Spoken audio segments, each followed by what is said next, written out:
Indonesia memiliki dua wilayah yang sangat luas, yaitu daratan dan perairan. Oleh sebab itu, harus memiliki pasukan atau satuan khusus yang mampu mempertahankan keamanannya. Dibentuklah Kopassus dan Denjaka sebagai pasukan elit di dua tempat yang berbeda. Tak heran pasukan khusus yang disegani harus menjalani rangkaian-rangkaian latihan ekstrim yang sangat di luar kapasitas manusia pada biasanya. Kopassus versus Denjaka tak pelak menghasilkan banyak kontroversi terkait siapa yang paling kuat dan siapa yang paling adaptif. Yuk cek ulasannya sini. Lembaga ini termasuk satuan pendidikan sekolah komando, bekerja dengan prinsip penghormatan sebagai dasar. Latihan militer terberat yang diadakan oleh Angkatan Darat dalam kondisi terburuk.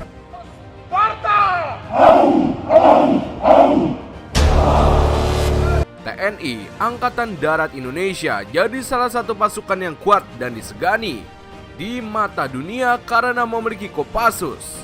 Satuan andalan satu ini harus menjalani serangkaian latihan komando yang sejak awal ditempuh selama 6 bulan.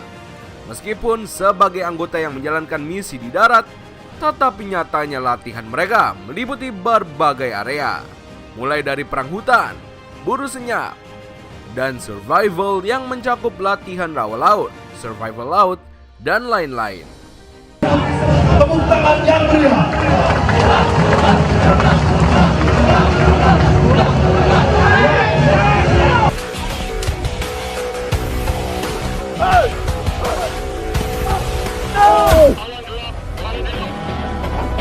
Kedua latihan sebelumnya mencakup dua area, darat dan laut, masih harus berlanjut untuk long march.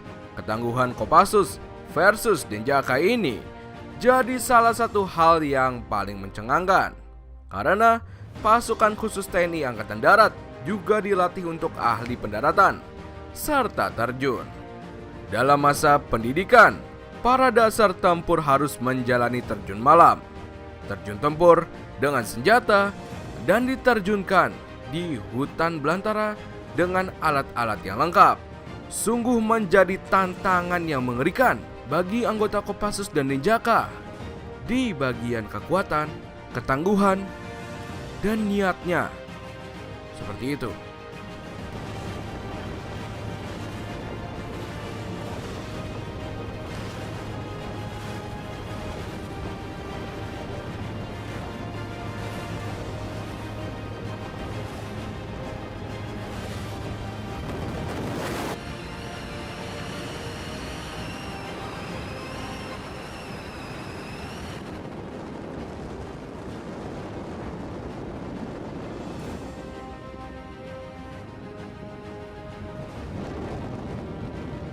Alat-alat yang lengkap ini juga meliputi senjata untuk simulasi pertempuran.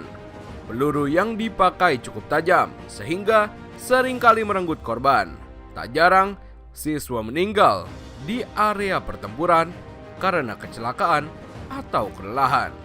Standar kelulusan hingga ketekatan selama masa latihan cukup tinggi, sehingga banyak siswa yang harus gugur.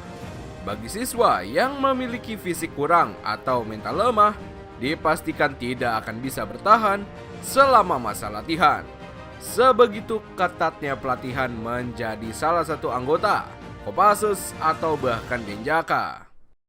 Tak hanya perlu mengamankan wilayah daratan, perairan Indonesia juga perlu satuan khusus yang menjaganya. Dilabeli sebagai hantu laut, Denjaka menjalankan serangkaian latihan yang bisa dikatakan sebagai latihan mengerikan.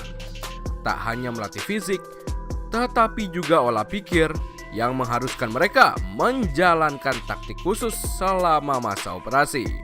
Oleh sebab itu, satuan khusus ini harus memiliki fisik dan mental dengan kemampuan di atas rata-rata. Apalagi, terkadang mereka harus berlatih di bawah laut. Tentu menjadi medan baru untuk ditaklukkan. Belum lagi, keamanan di bawah laut tidak diketahui. Banyak hal yang tidak diinginkan di sana. Penyeberangan dengan meluncur pada tali untuk melintasi medan yang sulit. Kita berikan aplaus yang meriah.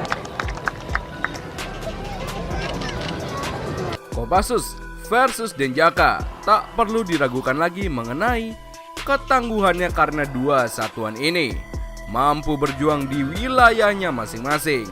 Denjaka sebagai gabungan Kopaska dan Taifib Korps Marinir TNI Angkatan Laut jadi salah satu andalan. Pasalnya, selama masa pelatihan 9 bulan, mereka dilatih untuk berhasil bertahan hidup di darat, laut, dan udara. Dengan begitu, setiap misi dapat dilakukan dengan baik dan loyal meskipun tertangkap oleh musuh. Jadi mungkin kebayangkan seberapa ngerinya Denjaka ini. Mereka bukanlah pasukan sembarangan dan musuh pun harus takut dengan mereka.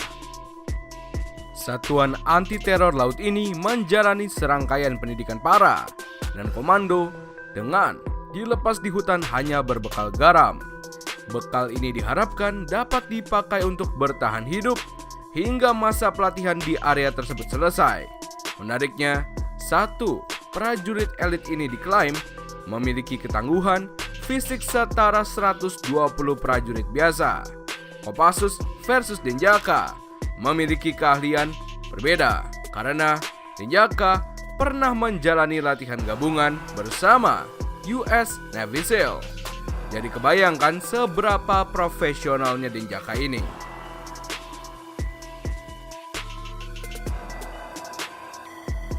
Here we got a door.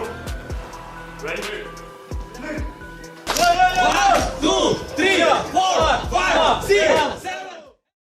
Memiliki pasukan khusus untuk amankan negara, Indonesia melengkapi satuan tersebut dengan latihan dan senjata canggih. Kopassus dan Denjaka jadi salah satu pasukan anti teror yang dilatih untuk menjalankan suatu misi rahasia tanpa boleh bocor. Tak hanya itu, mereka juga dituntut tetap bungkam saat tertangkap oleh musuh. Bagi siswa yang menjalani latihan atau pendidikan harus memiliki fisik dan mental kuat agar dapat bertahan hingga masa itu berakhir.